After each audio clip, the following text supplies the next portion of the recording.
Fry rarely won an award, but his only family member from the 30th century wasn't there. The heartfelt speech he had prepared could only move himself. Angrily, he left the ceremony. Back at the company, Fry confronted the professor, asking why he hadn't attended the award ceremony. Hadn't all their time together meant anything? The professor explained that he had run into some trouble.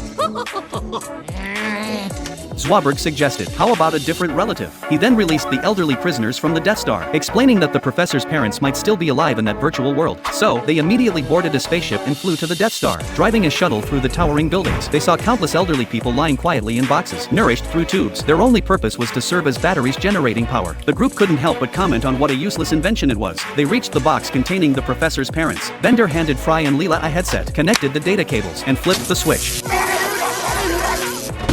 Through the device's consciousness channel, they entered the virtual retirement home. However, the situation inside looked bleak. It was a dirty, disorganized place, with a TV that had no signal. Fry knocked on the door of the professor's parents' room. They refused entry, thinking the three of them were scammers. Bender stepped forward, knocked again, and said, "The community is here to bring you some warmth."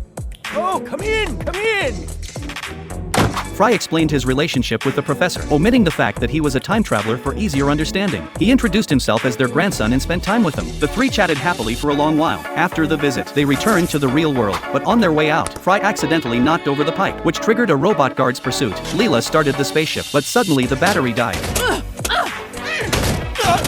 The ship regained power, and they immediately rushed toward the exit. Once they reached the company, everyone gave them a warm welcome, but the professor was clearly disgusted by them. The professor's parents said that this was an unhappy memory, so Fry took them out into the real world, playing bumper cars with them, and taking them to a street theater where they proudly watched Fry's performance. The three returned to the company, still happily chatting, but the professor quietly followed behind, watching them. All of this happened to be seen by Amy and Leela.